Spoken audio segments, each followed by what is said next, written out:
I didn't realize this, but only about 5% of mortgage holders have adjustable rate mortgages. And I've been talking about getting an adjustable rate mortgage since I started in 2009. And since I've been working in finance since 2003, well, since I bought my property in 2003.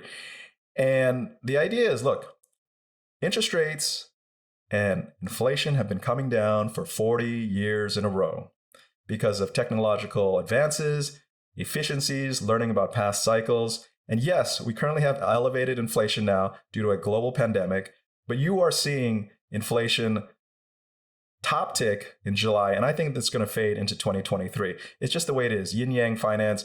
When prices are up, demand starts to get destroyed, and then we get back to the normal steady state.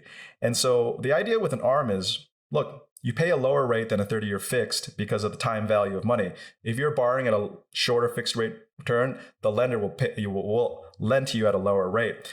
And the thing is, back in the global financial crisis days, the median or the average homeownership tenure was about 4.5, 5 years. Now, the average homeownership tenureship is about 10 to 11 years. The idea is you want to max your fixed rate duration of your mortgage with how long you plan to live in your home. Hello, and welcome to another episode of All the Hacks, a show about upgrading your life, money, and travel. I'm your host, Chris Hutchins, and each week I sit down with the world's best experts to learn the strategies, tactics, and frameworks that shape their success. Today, I'm talking with Sam Dogen, known online as the Financial Samurai. His website is one of the top personal finance destinations with over 1 million visitors each month. He's been writing there for over a decade, and there is so much good content. The first time I found myself on your site, I think I ended up with at least 50 tabs open, and I've read them for hours. And this summer, his first traditionally published book came out called Buy This, Not That: How to Spend Your Way to Wealth and Freedom. And it's already a Wall Street Journal bestseller.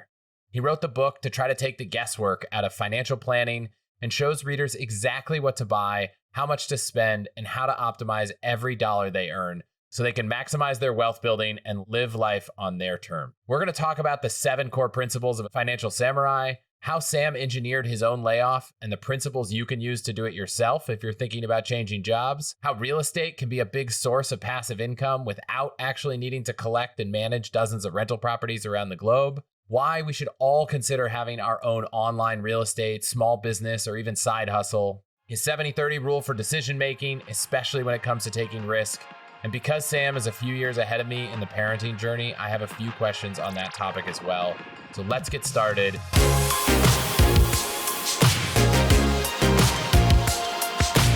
Sam, congrats on the bestseller. Welcome to the show. Hey, thanks so much for having me. It's an honor, and I appreciate the intro.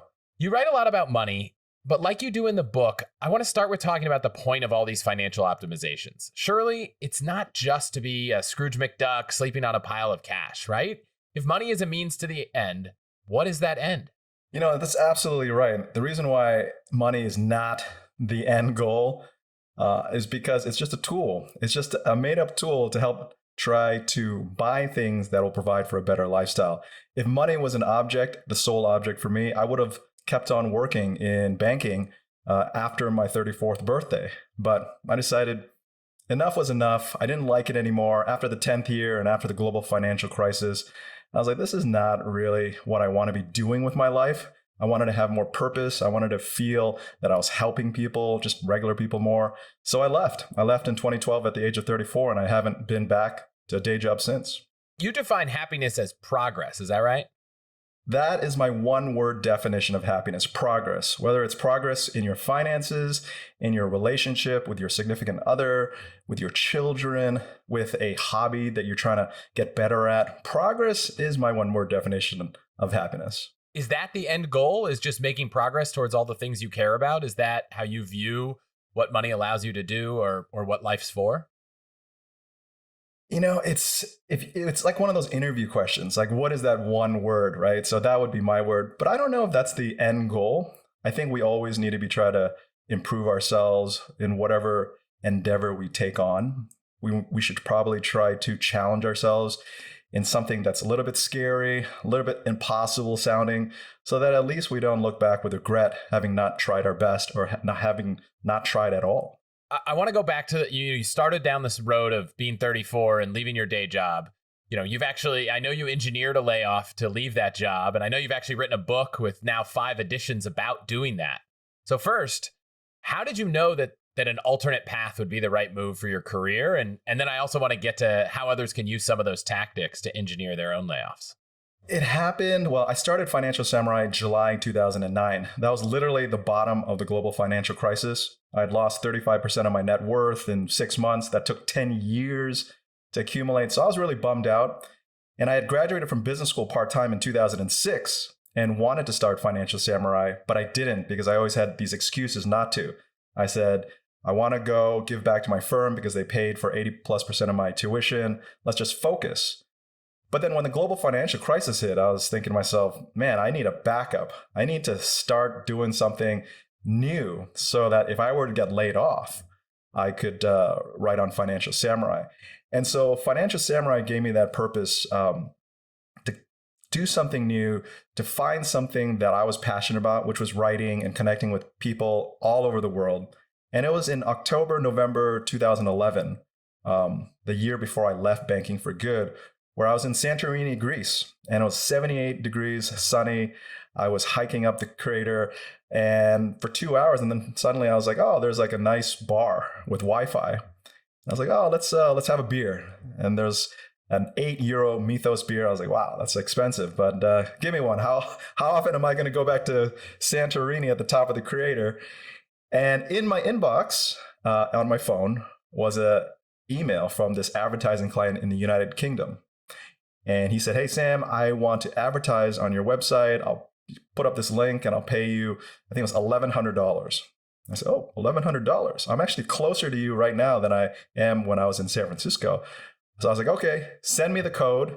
I will try to put it up on my phone. And it was still pretty novel at the time, right? 2011, iPhone, Wi-Fi. And then within 30 minutes, he PayPal'd $1,100. And I was thinking to myself, whoa, that's good money. And I was like, give me another beer. And that was when I thought, there could be a life after banking. And I enjoyed writing. And I knew I wouldn't starve if I was able to negotiate a severance.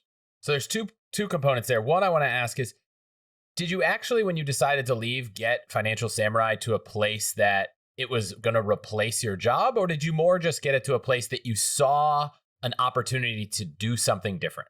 So my goal, first of all, was to save and invest at least 50% of my after-tax income every year until age 40. But I didn't last till age 40. I lasted till age 34.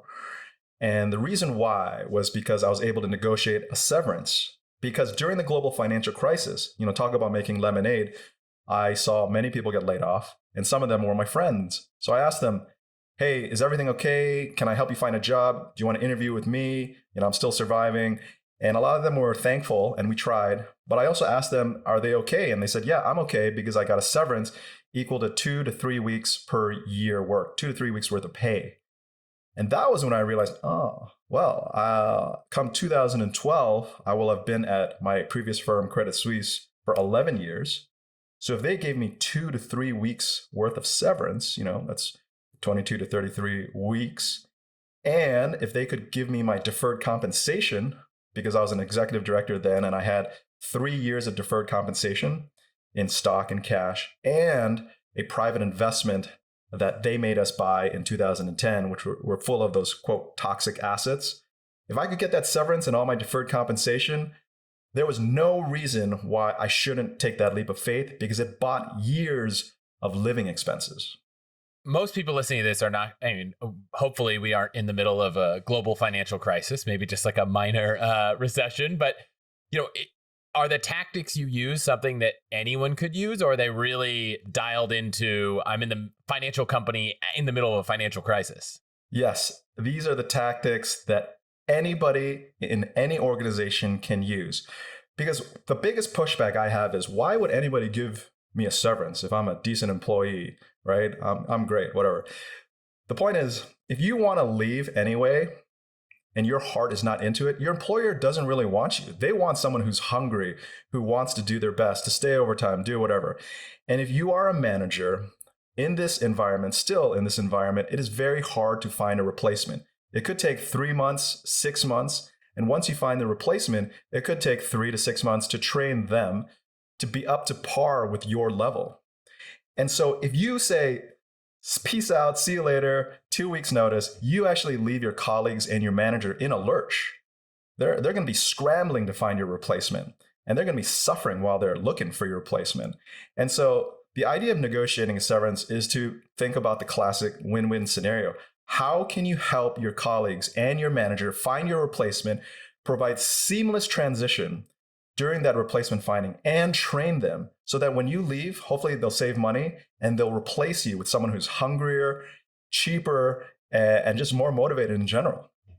And so that's the simple trade-off. It's, I'm going to help you make this transition easy, and in return, you're going to give me money or vested stock or something. And how have you seen that work? I'm sure you've gotten readers write back, say, this worked, it didn't work. What's the kind of hit rate? The hit rate is high. It's like 80+%. And a lot of people just come back to me and say, I cannot believe I was able to leave on my terms. I mean, a severance can not only be just a severance check, but it can be, hey, how about work 3 days a week out of 5, and we'll still pay you the same amount of money. So if you're working 40% less, that's kind of like getting a 60% raise. If you do that for 6 months, a lot of people will be like, hey, I'll take that. I mean, that's pretty good. Don't have to work for 2 days a week, shut it off and do my own thing. I mean, so it's really great. And a lot of people have just surprised and shocked by how they were able to negotiate something that they thought was not possible. And in this day and age, I think the reason why a lot of people will ghost people on the phone, text message, email, or not, they want to just break up over the phone is because they're afraid of confrontation. And that's, I would say, like natural, but it's also kind of cowardly, right? You want to face your oppressor. You want to face the people who could help you and say, look, these are my reasons for leaving. I've been a loyal soldier. And the other thing is companies are afraid of backlash. This is one of the things that companies are really afraid of. There's social media, there's bloggers. You can blow up a company online and say like a lot of bad things and like a tell-all. That's the last thing a company wants. That's, reputational damage. And so companies understand this. They don't want to get into a long litigation process. They don't want to get their reputation smeared. So they want to work with employees who have actually been there for at least a couple of years, 3 years, and try to come up with a win-win scenario. Is that metric that you had at Credit Suisse of 2 to 3 weeks pay for every year worked, is that a general benchmark that kind of still applies? Or what do you think kind of is a broadly applicable benchmark for a severance package? 1 to 3 weeks. And 3 weeks being at the high end, maybe 4 weeks, but it's usually 1 to 3 weeks. And there's one thing that people don't really understand, and that is to differentiate between the WARN Act, which is a worker adjustment training notification, and a severance. So WARN Act pay is reserved for larger companies. Usually, I think it's in the hundreds or thousands of people, and they do a mass layoff. They're mandated by law to provide, it's 1 to 3 months of severance pay, or not severance pay, actually, 1 to 3 months of pay. That's by law, mandatory. Whereas a severance is optional. A severance is the company can pay you or they won't pay you, right? And so the idea is a lot of people who get 2 months, they think it's severance, but it's actually mandatory WARN Act pay. Severance goes above and beyond that.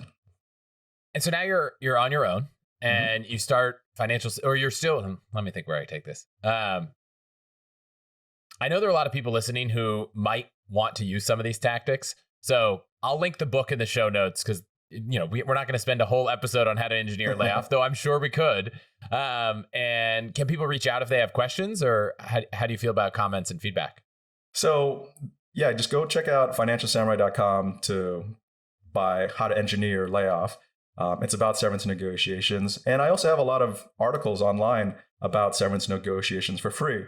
So you just Google severance negotiation, Financial Samurai, leave a comment, and I'll be able to see it.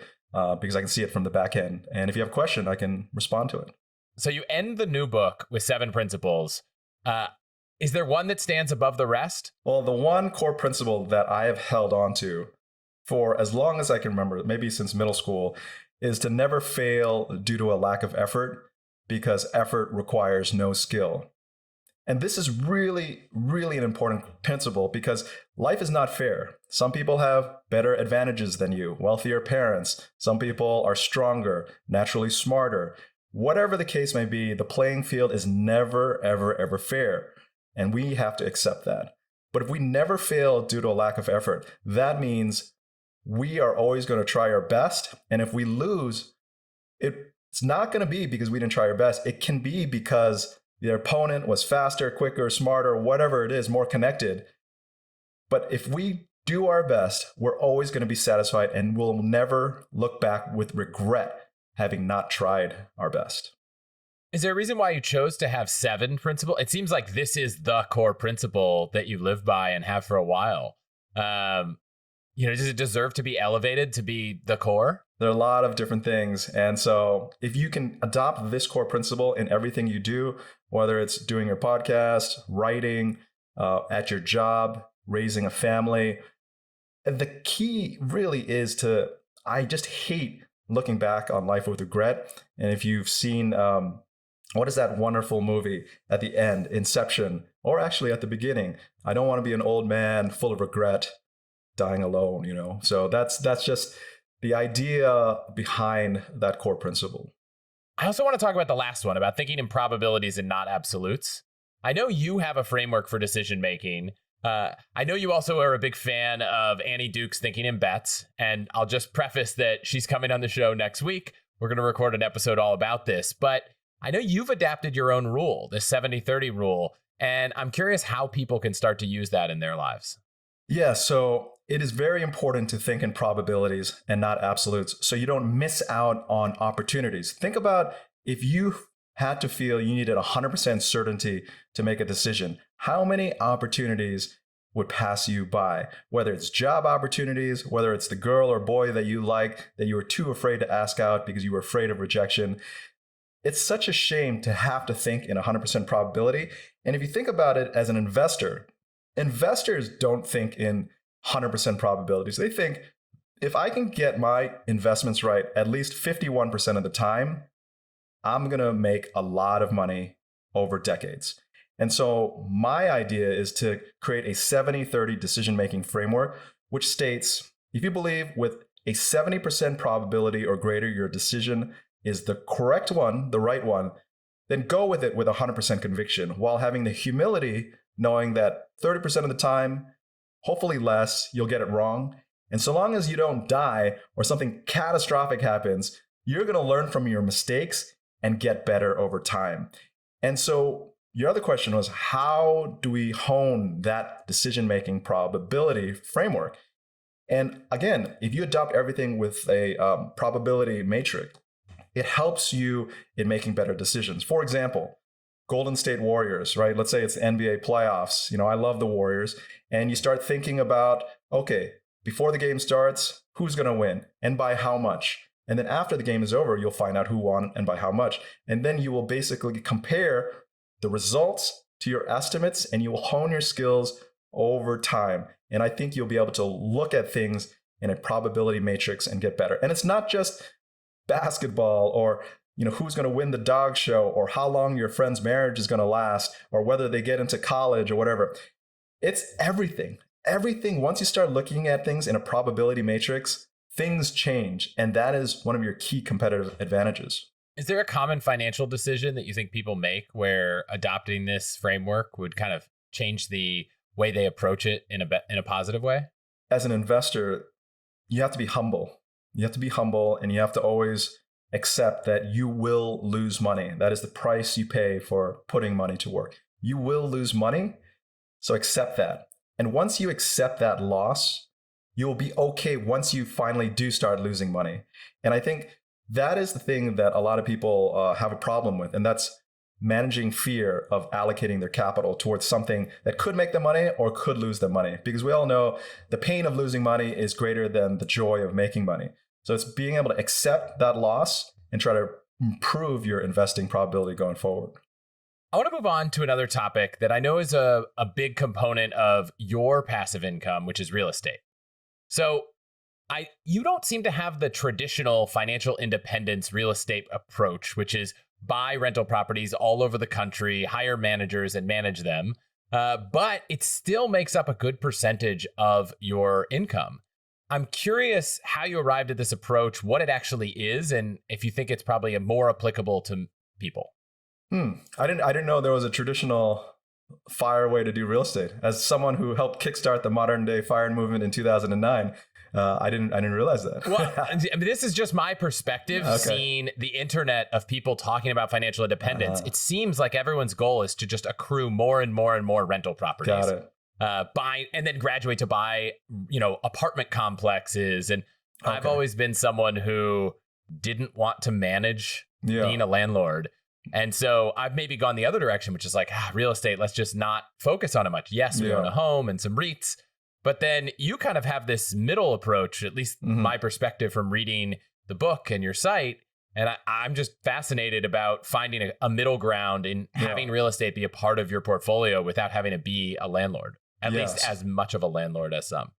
So the reason why I heavily invested in real estate was because I worked in equities, banking equities. So my compensation, my promotion schedule, all that was tied to the stock market.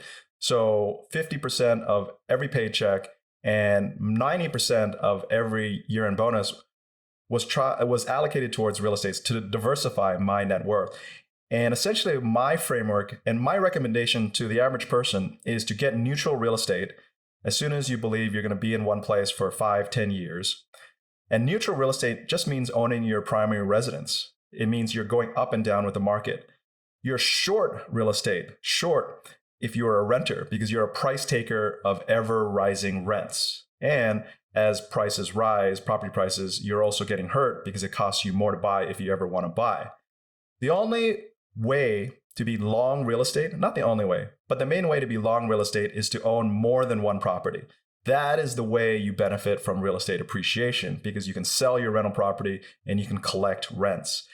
And so my advice for people is to buy around age 30 or so, and hopefully you have a stable job and you've found a place you like to live in, to get neutral, live in it for 3 to 5 years, love it, enjoy it, accumulate that other down payment, buy another place, live in it for 3 to 5 years, and do that over and over again, let's say up to your limit where you can no longer deal with managing tenants and property.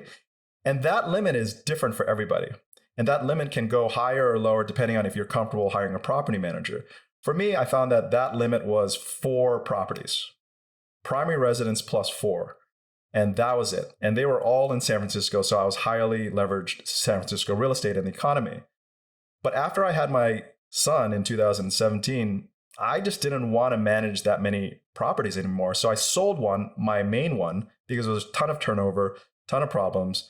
And I reinvested about $550,000 of the proceeds into private real estate deals, private real estate funds and syndication deals across the heartland of America, because I wanted some of the proceeds to continue to be allocated to real estate. But I really wanted to take advantage of my investment thesis that I came up with in 2016, which was to invest in the heartland of America, thanks to technology and thanks to people wanting to go to lower cost areas of the country to live a better life, save money, and still make money. And that was a great thesis. And I got lucky in an unfortunate situation because the pandemic forced millions of people to work from home. And so that accelerated that migration. And I think that's a multi-decade trend. And so my plan is to invest more of my capital in my asset allocation framework of 50% to real estate, to more private real estate investments in the heartland. So I can diversify my real estate portfolio, earn more passive income, and hopefully higher cap rates, higher net rental yields, so I can live my life and not have to go back to work. So if I want to summarize it, it's to get started, it's not about buying rental properties as much as it is when you buy a home that works for you. And then when you outgrow that home, just don't sell it, assuming you have the money for another down payment, and turn it into a rental property. And it's not assuming, it's making, being proactive and trying to save for a down payment for another home. And the idea behind this is, one, you enjoy your home. You know your home the best if you live in it for 5 years. And if you enjoyed it, I'm sure other people enjoy it. You'll probably paint it, do some things to make it nicer. And the thing is, you're going to get a mortgage that is a primary residence mortgage that is lower than a rental property mortgage. And you can keep that mortgage once you rent it out, and that is a strategic advantage of by about 0.25 to 0.5%. And then you're going to get another primary mortgage to buy other property in 5 years. Maybe it's 10 years. Maybe it takes 10 years. And the idea is there's a benefit where you're not only building wealth through real estate, you're also using your capital to enjoy a better lifestyle. Most of us are going to be making more money in our careers. Some of us are going to grow our families, and we're going to be able to appreciate the wealth that we're building. And that's a win-win scenario, which is why I like real estate better than stocks, because you're not going to wake up one day seeing your stock go down 35% because it missed quarterly results by 3%, right? You're going to just enjoy your property. And I think the best time to own the nicest house you can afford is when you have the most number of heartbeats in your home. And that's usually your kids, because that way you can amortize the cost and the pleasure of owning a nicer home across more people. And after they're gone, it's not like you're going to upgrade to a mega mansion. No, you're probably going to keep it because it'll feel lonely not having so many people in your house anymore, or you might downsize. Tactical here, two things. When you get a new mortgage, will they take into account the rental income of the house that you haven't started renting yet? That's a good question. They will, hopefully what you're going to do is you're going to sign a lease. This is the ideal scenario. You sign a lease while you're in the process of buying your other home, and that could take 1 to 3 months. And once you have that rental income, they will not account for 100% of the rental income. Banks will generally account for about 70% of that rental income in terms of their calculation for how much they're going to lend you money for your second, third, fourth home. So take that into consideration, because banks will consider, okay, if you're renting it out, there's going to be vacancy risk as well. So they want to be conservative. So they use 70%, which I think is fair. But I think regular mom and pop landlords can outperform that 70% and probably rent it out for 90 to 95%. And then I also know you're a fan of an adjustable rate mortgage. Mm-hmm. Does that change with a strategy of turning your past properties into rental properties? No. So I didn't realize this, but only about 5% of mortgage holders have adjustable rate mortgages. And I've been talking about getting an adjustable rate mortgage since I started in 2009. And since I've been working in finance since 2003, well, since I bought my property in 2003. And the idea is, look, interest rates and inflation have been coming down for 40 years in a row because of technological advances, efficiencies, learning about past cycles. And yes, we currently have elevated inflation now due to a global pandemic, but you are seeing inflation top tick in July, and I think that's going to fade into 2023. It's just the way it is. Yin yang finance. When prices are up, demand starts to get destroyed, and then we get back to the normal steady state. And so the idea with an ARM is, look, you pay a lower rate than a 30-year fixed because of the time value of money. If you're borrowing at a shorter fixed rate return, the lender will lend to you at a lower rate. And the thing is, back in the global financial crisis days, the median or the average homeownership tenure was about 4.5, 5 years. Now, the average homeownership tenureship is about 10 to 11 years. The idea is you want to max your fixed rate duration of your mortgage with how long you plan to live in your home. So to get a 30-year fixed rate mortgage and pay 1% higher interest rate for 30 years doesn't make sense if you're planning on selling your home or refinancing or paying it off in 10, 11 years. So that is the idea, to help you save money and not be afraid of taking out an ARM, because in my opinion, we're going to be in a long-term low interest rate environment for the rest of our lifetimes. So when we bought a home, we said, we're probably not going to be here more than 10 years. Let's do a 10-year ARM. Yeah, smart. We ended up selling that, or we moved out, we moved to a new home, and we're like, well, we got 3 years left on the ARM. If I were to convert that to a rental, then I would go back to a point of adjustable rates. So if you want to keep something forever and rent it after you live there, then you really are more towards the 30-year cycle than the 5 or 10-year cycle. That's true. But in a declining interest rate environment over the past 40 years, what happens is your ARM resets at the same rate or generally lower. That is basically what's been happening for 40 years. So let's say, I took out a 7-1 ARM in 2020, right? So people are like, oh, that was a mistake. You could have got a 30-year fix for 30 years. And I'm saying it's not a mistake because the 7-1 ARM was at 2.125%. The best 30-year fixed rate I could get was about 2.875%, maybe, or maybe 3%. And by 2027, when the ARM resets, I'm pretty certain that it's going to reset at a same rate or lower because we're going to back down to trend in terms of inflation and interest. So when an ARM resets, it just generally resets back to the same rate or lower over the past 40 years. Obviously, sometimes you can get unlucky, but if you believe the trend is down or low, it'll be fine. And an ARM, people need to understand, has a maximum reset rate for the first year, usually by 2%. So my ARM rate could go from 2.125% to 4.125%. To me, it's not a big deal because probably about 20%, 25% of the principal has already been paid down. And then the following year, it can only go up by a maximum of 1%. And there's a lifetime cap to an ARM, which mine is 7%, which sounds scary. But for the first 7 years of the ARM, it was saving 0.75 to 1% interest by not getting a 30-year fixed. So you're only losing until like maybe year 10 or 11 or 12. And it's not really losing. It was a suboptimal decision. Yeah, I built a comparison calculator to try to really dial in and optimize this particular thing. And I found that it was about what you just said, 2 to 3 years till the break-even point. But I think it's rare to have interest rates be elevated, at least in my opinion and where we're going, for more than a handful of years. And so, I would say if you have a 10-year ARM and you're 7 years into it and rates are low, probably a good time to refinance that. Yeah, you can always refinance. Yeah. So I think one common misconception is you don't have to wait until the end of the 10-year fixed period to do something about it. So if you're 7 years in and rates are still low, maybe refinance then. If you're 9 years in and rates are really high and you haven't refinanced, well, know that for the next 3 years, you're still going to be breaking even from all the savings. And hopefully that over that period of time, rates will drop again and you'll be able to do something.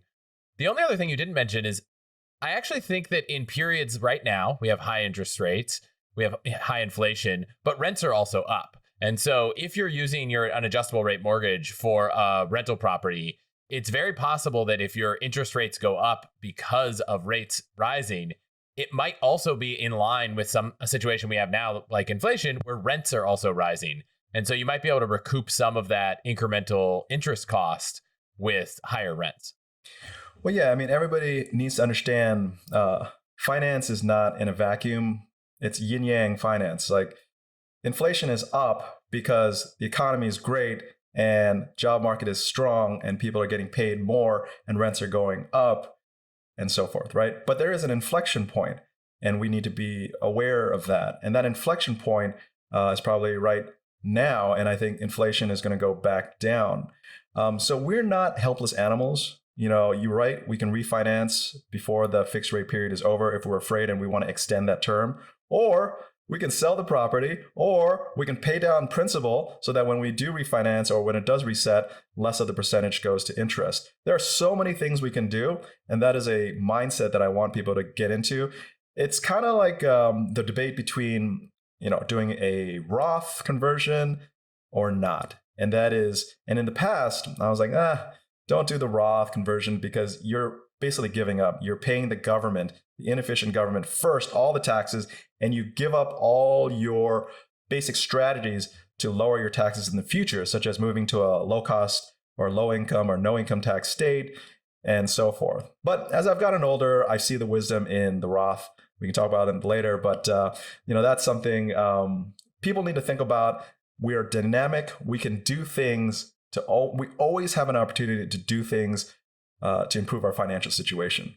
So I know you've had a lot of success in real estate. I also know that you've talked about a vacation property that maybe wasn't the best decision. So I'm curious to get your take on vacation properties. I think a vacation property is a suboptimal use of funds because you're not going to use it enough to be able to make it a good financial decision versus renting or VRBO or Airbnb or whatever. Two, you want to diversify where you vacation. If you always go back to the same place over and over again, it also gets boring. But if you buy a vacation property, you're going to feel committed to having to go back to that place to make it worthwhile. So I bought a vacation property, terrible timing in 2007 because I was making the most money ever and I just got promoted and I thought my income would just go up. So the number one mistake I made was modeling a high income for a long period of time. And then I also thought I got a deal getting it for about 15% off. And then it ended up going down another 40 to 50%. So that was a great lesson learned about not forecasting your income, extrapolating it so long into the future, and also not buying things you really don't need. But the good thing about this vacation property is that I kept paying the mortgage. I paid it off. It's paid off. And my dream for buying the vacation property was because I took my wife, my girlfriend at the time, I was on our first date in California to Lake Tahoe at the resort at Squaw Creek. And I decided, you know what? It was such a special moment. I wanted to own that piece of moment. And one day, maybe we could take our children there. And my forecasting for having children was very delayed. But we just got back from the vacation property with our two children, and they had an amazing time. And it was really, really a priceless moment. And now the vacation property is a very small percentage of my net worth. So at the end of the day, I think it worked out. And are you able to rent it out in the off time? Something that maybe in 2007, the platforms didn't exist to make it easy, but now maybe makes the equation different? Oh yeah, I mean, 2007 wasn't the Stone Ages. It was in the rental program at the resort. And then after several years, I decided to move it out to a private rental property manager. And that, yeah, it generates $500,000 a month pretty consistently. I mean, it's high season during the summer and in the winters, and then really sparse during October, November. So actually it generates passive income, but it wasn't a good financial decision at all. And it was tough. It was like that albatross on my neck for a while. Like I really had to fight it and get through it. But now it's fine. It is what it is. It's part of the game of you make money, you win some, you lose some. Yeah, we recently looked at vacation properties in Napa, and because there just aren't a lot of Airbnbs, and we ended up buying a Picasso. I don't know if you've looked into this company. It's like a fractional real estate. So basically, you buy 1/8 of a home. So imagine it's as if 8 people came together and bought a home together, except you don't. They have the marketplace, so you don't have to find the other 7. Right. Well, I hope you enjoyed. You'll probably enjoy it more than I enjoyed my Lake Tahoe property because Tahoe's Sonoma, Napa is hour and a half away. Well, it's closer, right? So hope you enjoy it. It's an hour and a half away. Family is nearby, and we only paid an eighth of it, and we only get an eighth of the year, which means we only really use 6 weeks a year. But it's more efficient. Yeah. Yes, it's much more efficient. Let's turn away from physical real estate and kind of talk about, online real estate, my web presence, my website, maybe a business I run. Because I know you've said that people are quick to have their social media profiles, but maybe they don't have this hub in the middle to tie it all together that can help them build something online. Could you talk a bit about why you think that's important? Yeah, so in the old days, 10, 20 years ago, we would just have a resume that we would submit and, it would be tossed into the trash, right? 7 seconds people spend on a resume and that's it. Nowadays, everybody Googles who you are, what you do, what you stand for, what you believe in. And so having your website is vital. And thinking about your brand is also vital if you want a job, if you want to do new things. I decided to go with financialsamurai.com because I was working in finance when I started the site and I just wanted to have this really cool sounding name. I used to live in Japan for 2-3 years and my girlfriend and now wife is half Japanese and I love it. I love the Japanese culture. And I thought it was great. And I think everybody needs to plant their flag on the internet and own their domain instead of letting a social media company own you. Look, if you write content on Twitter, Facebook, whatever, they own you, they have the content, and they're getting rich, right? You are helping them get rich. Instead, why don't you get yourself rich by planting your own flag, branding yourself online, and sharing with the world what you stand for. It's the green marble theory is my belief that if you have a janky, crusted green marble, if you put it on eBay, someone will want to buy it. And the reason why is because there's something like 5-6 billion people online now. And it's just the law of attraction. We're all connected. You just have to put yourself out there, and good things will happen if you stay the course long enough period of time.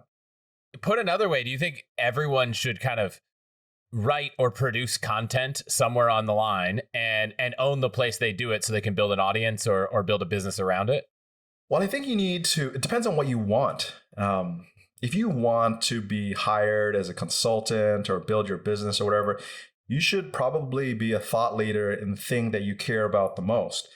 What I've seen, it's interesting, the VC community, which is, it's fascinating because I think being a VC is one of the best jobs in the world. You invest other people's money. You don't have to prove yourself for 10 years because that's the life of the fun. And you're just collecting big bucks, 2% of fees under management, and you get a percentage of the profits if it turns out well. And what these folks have done, it's very competitive to attract capital and get your companies to accept your capital, right? They've hired thought leaders to write and be on social media and have their websites and write for the VC company's blog every day, every week to showcase their knowledge, what they're doing, and their brand. Because it's so competitive and noisy out that you need to figure out how to make yourself stand out and how to attract the right people that you want for your business. Yeah, as a former VC, I think if you love that job, it's great. I found that, at the time in my life, and maybe things have changed since then, but I was like, I really wanted to build products. And so as much as it was a great lifestyle job, right? You're investing, like all the things you said, I was like, I don't want to watch all of these people build things. I want to build things. So I'll just caveat that, like, it sounds as it's glamorous. Yes, you can make a lot of money, but at the end of the day, if what you love is actually, building the thing and not supporting those doing it, it might not be the most fulfilling career, even if you make a lot of money. I think that's really admirable that you left the cushy VC job to actually try to build something and then actually successfully sell it. I mean, that's amazing to me. And what I find amazing is that there are VCs who have no building experience. They don't know how to operate a company or start a company. And that's kind of amazing to me because as an entrepreneur, you're hopefully leaning on their expertise and experience, but it also shows that you can do anything you want. The world is your oyster. So whether you have any experience or nothing, and you just went to business school and learn case studies, you can be a VC too. Awesome. It's funny because I think one of the reasons that I left being a VC was that I kind of had this feeling of imposter syndrome because I hadn't actually built and grown and scaled a company, like you mentioned. However, I now look back and realize that those two skill sets are incredibly different. And the skill set of a VC is actually much more in line with the skill set of a professional investor than with an entrepreneur or a manager or a CEO. And so I think at one point in my career, I thought I couldn't be a VC because I've never built a company. Now that I've built a company, I'm like, I couldn't be a VC because I don't want to be a professional investor. And my former manager or Andy Ratcliffe, who started Wealthfront, who I sold my last company to, told me, he said, when someone asks him, should I be a VC? He says, well, do you like to invest in stocks on your own? Do you like to pick stocks in your brokerage account? And if you don't, you maybe ask yourself, do you really like investing? And I always thought that was strange because I'd always thought of VC as like the second, career of an entrepreneur. And as I looked deeper and deeper at some of the most successful venture capitalists of all time, many of them were not entrepreneurs. Many of them are much more adept at picking companies, evaluating businesses than they necessarily were at starting them.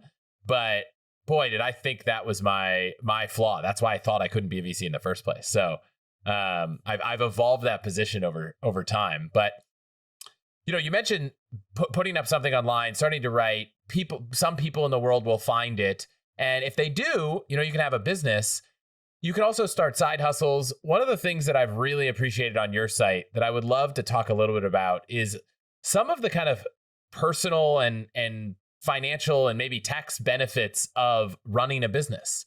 Because something I've learned with this podcast is that when you're employed, you know your salary, and then you usually know what gets deposited in your bank account. And at the end of the year, you might owe some taxes or not, but it's a pretty straightforward equation. But when you run a business, it's actually really confusing because there are a lot of things that might be deductible that maybe weren't when you worked at a company. So you actually, maybe you don't make that much money, but a lot of the things you spend your money on are less expensive. You've written on your site about how vacations can be free if you talk about the vacation, how your car can be depreciated as a business expense. Can you talk a little bit about some of the exciting things, maybe not those two, that running a business can afford you? Well, so the idea, I had a decision 10 years ago to run a lifestyle business or try to blow it up and take funding and run a big business and try to make mega millions. And at the poker table, I decided with my friends who were all trying to make the mega millions that I would run a lifestyle business because I just got out of banking and I wanted a better lifestyle. So to go back and try to kill myself to run a business to make a lot of money was just totally the antithesis of what I wanted to do. And so the idea is with a lifestyle business or just with a business in general, you want to think about those expenses that are personal expenses that also overlap with your business, right? So those things include internet costs. You need internet to run your business. Your iPhone, you need, or whatever, your mobile phone to run your business. The monthly subscription on that. You have to have a board meeting every single year for your business. I think that's the rule. You don't have to have it in your mom's basement, with free water. You can go to Hawaii or wherever you want with your consultants, your editor, whatever it is. You can pay for their fare and have your board meeting there at something, somewhere more pleasurable. And so the idea is identify those crossover points where you need them for your personal life anyway and your business. And that is where you can probably write off a lot of your expenses. But of course, I'm not a CPA, so ask your CPA. But the worst thing that can happen is not like you're going to get thrown in jail. There's like 70,000 pages on the tax documents in America. We make mistakes all the time. The worst case is, you're going to get a letter and say, you actually did this wrong. You got to pay this because you didn't pay it. And maybe you have to pay like a 5% penalty fee per year, for example. So that's something that people need to understand. It's not like the movies where you're just thrown in jail and your life is over. People are trying to figure out things on their own. And, the IRS, they're actually hopefully good people. They're good people because they're trying to clarify and simplify and explain their convoluted tax laws. It's crazy, but that's my thoughts in general. Yeah, and I would say you don't have to, I wouldn't go and just like expense everything and hope that it'll work. But I do think there are a lot of things, if there's a gray area and you're not sure, the worst case isn't as bad as you might think. Yeah. What about a couple tactical questions now that I'm over here running a company on my own? What do you do? What was your choice for your business when it comes to retirement plans? How do you do that on a personal level with your business? So we have the SEP IRA plan, and basically you can contribute, I think it's up to 25% of operating profits, not revenue, not net profits, operating profits to the SEP IRA plan for yourself and your employees. So it's just my wife and me.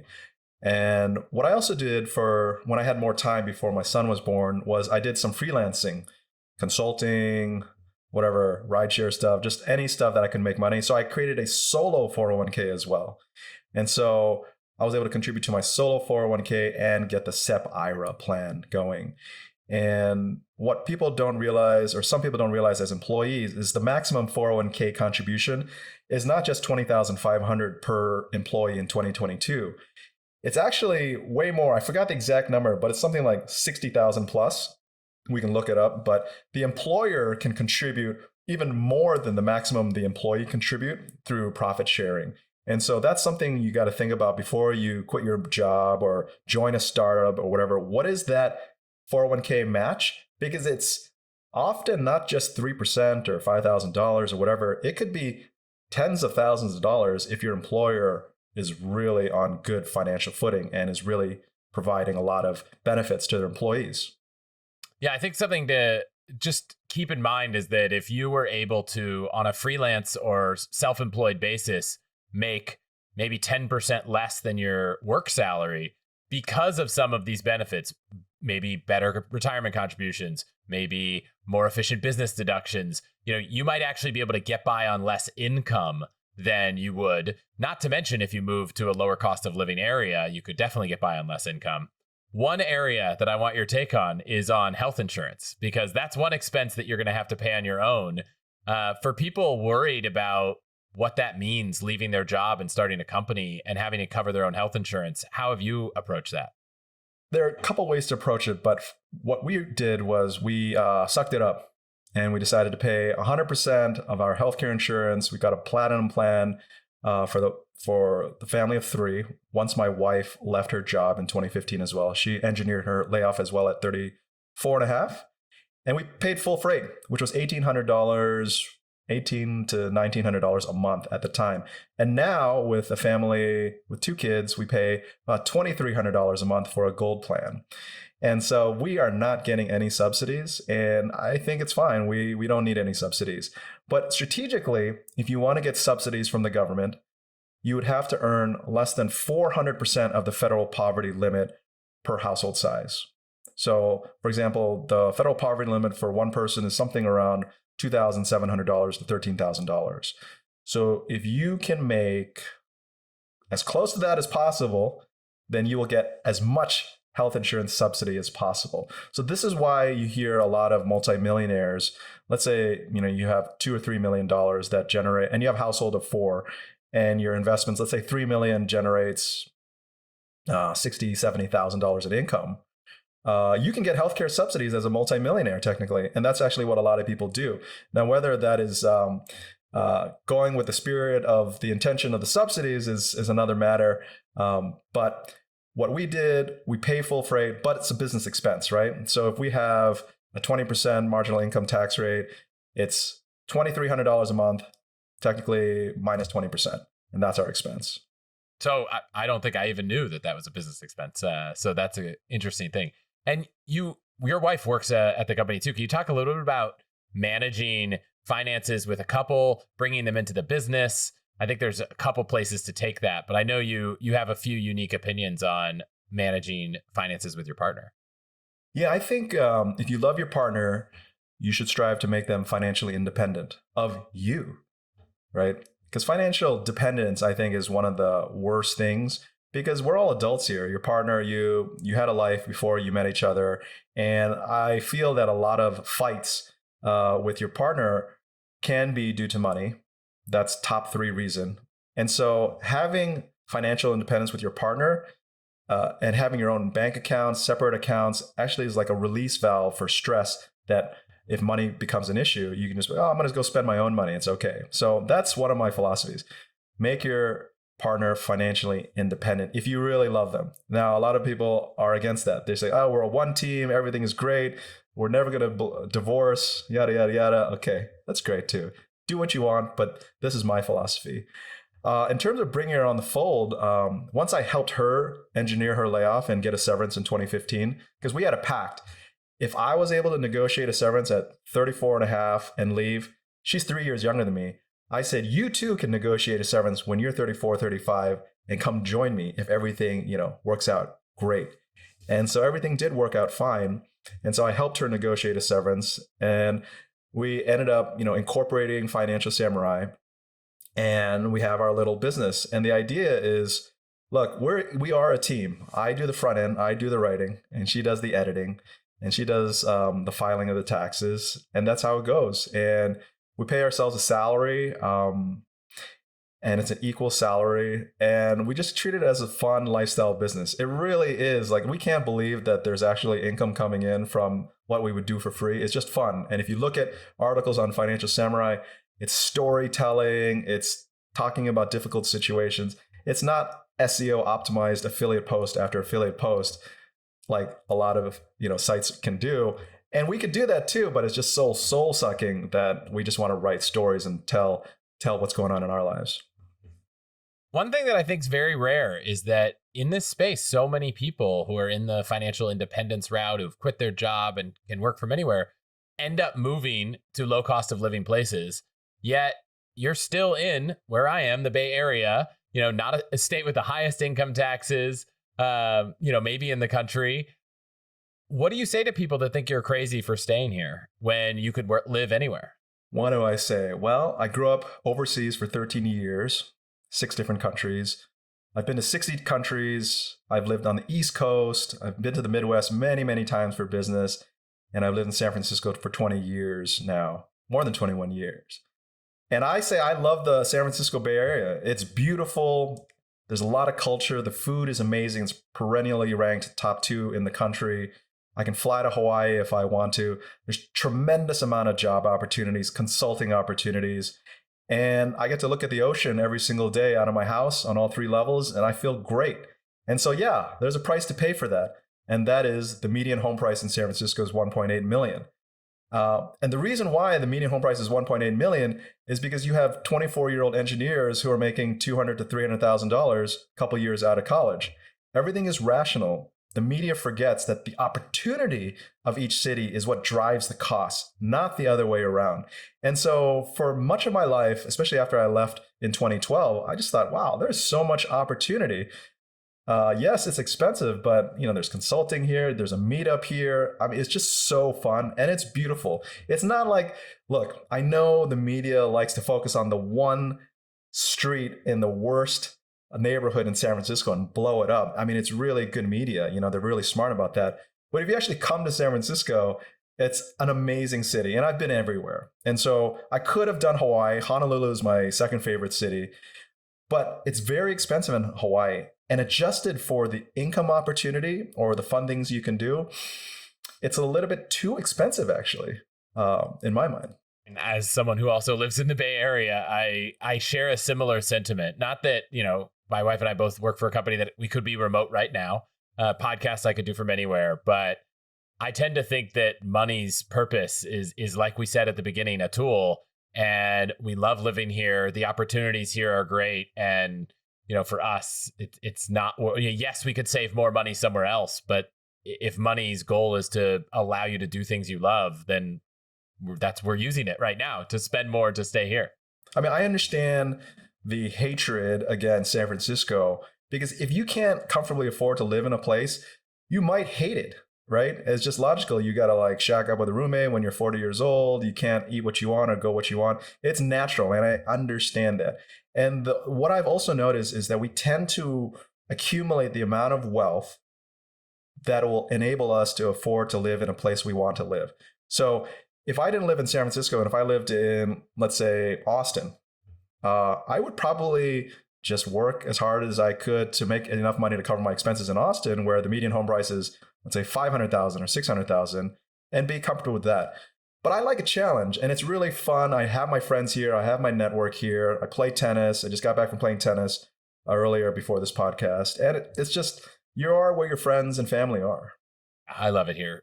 So I don't see moving anytime soon. But speaking of travel and moving and going to other places, I know before kids and the pandemic, you did a lot of traveling. And a lot of the conversations we have are about travel. And I know a lot of our listeners are just now having built up a big balance of points and getting past the pandemic, thinking about where to go. I'm curious if you have any suggestions from all the travels you've done of where people might want to take a trip to or check out something that maybe is not the obvious place. Oh man, my favorite place is Malaysia because I also grew up there in my middle school, teenage years, and that was exciting. The food is the best, top 3 in the world. It's very inexpensive. I love Angkor Wat, Cambodia. It's so hot. It's 95 degrees and humid, but the temples are unbelievable. I love Southeast Asia. Southeast Asia is a great region, friendly people speak English, the food is amazing, and the cost of living is low. So I love that. I went to Europe, probably 20 different countries in Europe. I love it as well. I love the lifestyle, the attitude of living, not for work, but living for living's sake. It's just that one of those things where after you see 5 Gothic churches, they all start looking the same. So I enjoyed Mallorca, Spain. Mallorca was amazing. The Spanish culture, you eat tapas at 10 p.m. You enjoy life, the water, the beaches. So, and then Amsterdam. Amsterdam is kind of like the San Francisco of Europe, where people are pretty chill. Weed is available everywhere, and there's a really diverse culture. And I love Amsterdam as well. I haven't been to Mallorca. Amsterdam's amazing. I want to come back to Malaysia because I think it's a country, having been there, I don't often hear a lot of other people go there that don't have some family there or some business reason to be there. So if someone's thinking right now, listening to this saying, oh, Malaysia, I've never really thought about going there. What would you tell them to think about as a trip? Not, you don't need to plan a whole week or two itinerary, but what are a few highlights of something they should do other than my favorite is just eat all the roti canai you can find on the street? That would be like my path. But what would you tell someone to think about as they plan a trip? Well, Malaysia, it's a peninsula surrounded by water on three sides. And the beauty is the food is amazing, right? The mamak stalls, the roti canai, the milk fish, the chicken fish, all that stuff, the gangguk belacan. Got to check that out. You can go to Kuala Lumpur for sure, see the palace, see the Batu Caves, go on these excursions, but go to the pulaus, which are the islands on the east and west, or go to Penang and see the turquoise water and go scuba diving 70 feet down and still see the water and have nobody around you. My favorite trip was to this resort called the Taras Resort. It's an island, and there's an island on the east side, and we just had, it was kind of like, the movie The Beach? I think it was The Beach with Leonardo DiCaprio. It was kind of like that. You would take a dinghy out, you'd go scuba diving, you'd come to this cove, there'd be some little sharks around, turquoise water, and it was just unbelievable. So it's the Taras Resort. I would check that out. Awesome. Yeah, I don't feel like I gave Malaysia its justice on our trip. It was part of our 8-month backpacking trip around the world, and but it was awesome. The only thing, I don't know if this is still the case, but the one thing I remember very specifically, because it was a big problem, was that the ATMs in Malaysia would not accept any of my 2 or 3 American bank cards. And so we showed up in Malaysia with probably $7 in cash and went to the ATM and it didn't work. And we could not get cash. So how'd you get the cash? So I ended up going online and finding some local community in the tech community. So there was these events called Bar Camp, which are like unconferences that I'd gotten to know. And I just went like Kuala Lumpur Bar Camp, emailed the listserv and was like, can anyone here meet me in Kuala Lumpur and I can PayPal you money and you can bring me cash? And someone did? But my new plan is never go to a country without at least like maybe $100 of cash. We literally probably had like $7, which can get you a lot farther in Malaysia than I imagined. But not too far. Too far. Wow. Okay. Well, bring cash. And again, the Taras Beach and Spa was on Redang Island. So awesome. Yeah. I also want to talk a little about parenting. We've kind of hit on it a little bit here and there, but we haven't gone deep. I know not everyone in this conversation listening has children, but you've written so much about it. I'm at home with a 2-year-old and a 2-month-old, and it's been top of mind for, the last 2.5 years. And there are a bunch of decisions that have to be made that you highlight in the book. I'd love to just run through a few things, get your perspective, and see where it goes. Sure. Buy this, not that. Half of it is about making optimal decisions with some of the most important things that most of us will face. So ask away. The first thing that I just thought was really surprising was a post you wrote about how the financial benefits of kids. And I know that one of the conversations that you've probably had with plenty of people when they're talking about kids is, kids are so expensive. And you actually wrote a little bit about the fact that maybe they're not as expensive as you think because of the way they change your life. The issue is, yes, there's studies that say kids are going to cost $250,000 through 18 years old. And then obviously college is crazy expensive. And the problem is we parents want the best for our children. We love them more than anything else in the world. So we're willing to be price inelastic and spend as much money on education or toys or reading materials or whatever, right? However, they don't have to be as expensive as you read about and think about if you can allocate more time to them. So that's one of the things that I've discovered and talking to a lot of parents is the parents who are working all day, all night, and don't spend a lot of time with their kids have this proclivity to try to spend more money on their kids to try to make up for that lost time. But if you can find yourself spending more time with them, more than the average parent who spends time with their child, which is about 120 minutes a day, if you have a college education, you will find that you don't need to spend as much time as you think, as much money as you think, because you are having so much fun playing and doing things that require no money at all. And the same's true with vacations. I know you mentioned that before you had kids, is always the vacation concept was a big, lavish international trip. And recently with kids, I know you haven't been traveling internationally as much. And so I know that's one cost that came down. Are there other things that you now spend less on because you have kids? Yeah, I mean, definitely we're not traveling on by plane anymore because it's such a painful experience with young children under 5. They won't be able to sleep well. They might cry. What if the plane is delayed by 3 hours and you got a 1-year-old or a 2-year-old? That would be like a disaster. It's kind of like losing the lottery. So we've done a lot of staycations, Tahoe, Sonoma, Napa. And as a result, we've been able to explore the great Northern California region. So that saved us a lot of money. What else have we saved money on with regards to children? I mean, we don't go out to eat a lot. Yeah.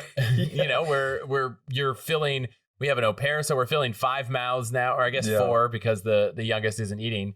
But we're filling 4 mouths, and so it's just easier to cook. We have dinner early. So for us, we've saved a lot of money not Yeah. going out to dinner all the time, which pre-kids was a much more common occurrence. Yeah. So yeah, less going out, learning how to cook more and cooking more. Those are definitely things. And just appreciating and utilizing nature around us. We would go for hikes.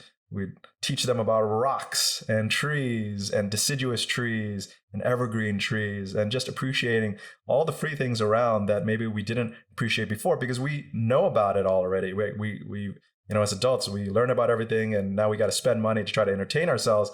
But for children, everything is new. Everything is a learning experience. And I think it's been pretty wonderful in that regard. I mean, you also mentioned the rising cost of education. I'm curious how you've thought about approaching 529, savings for college, how much to put in there, and all of that. So I think the rising cost of tuition that is rising faster than the rate of inflation is kind of a racket.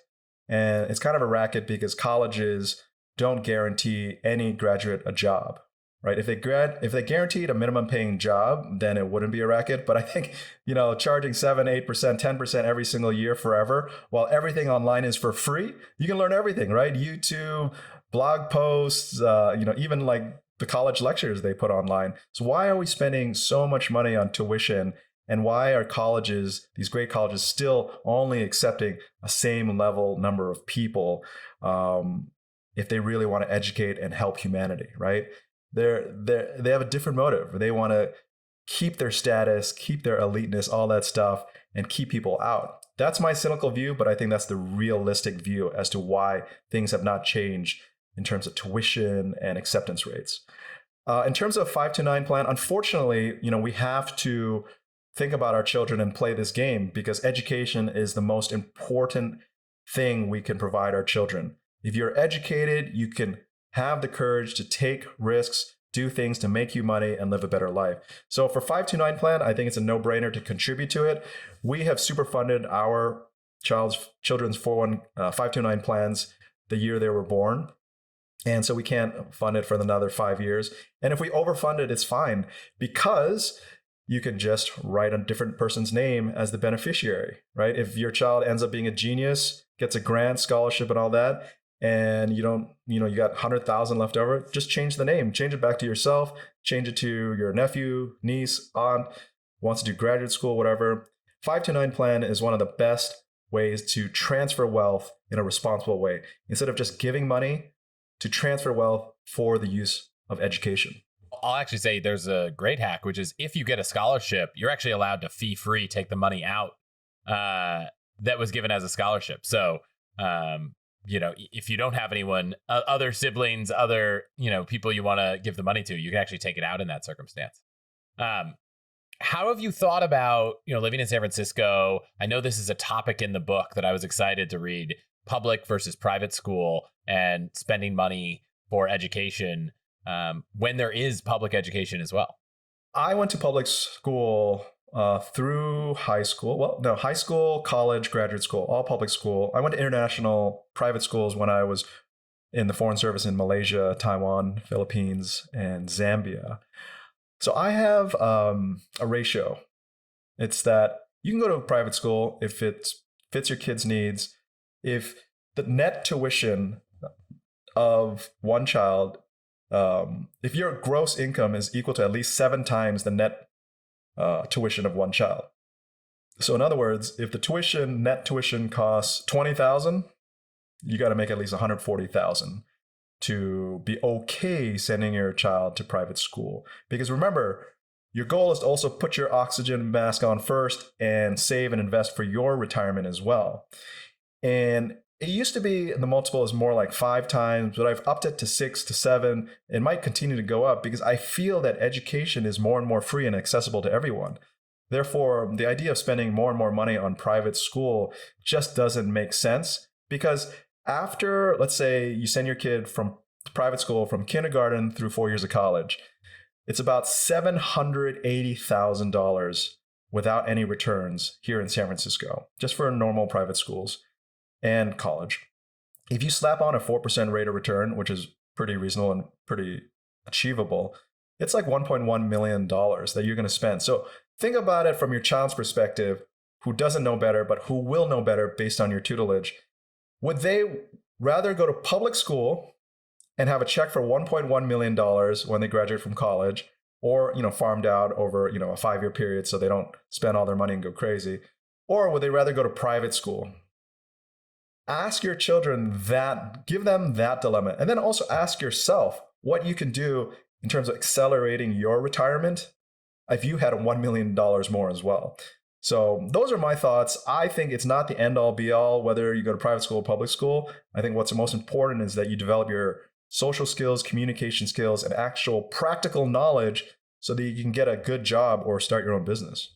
Yeah, I love how in the book you take questions like this and you help approach the average person on how to think about them from both sides. So I definitely think anyone listening should check it out. It's linked in the show notes, so you can find it there or really wherever books are sold. Where else can people find everything you're working on? You can just go to financialsamurai.com, and if you want to leave a comment, you can leave a comment. I'll see it and I'll respond to it. If you have a question, you can buy This Not That anywhere books are sold, but you can check out the landing page at financialsamurai.com/BTNT for Buy This Not That as well. Awesome. Thank you so much for being here. Yeah, no worries.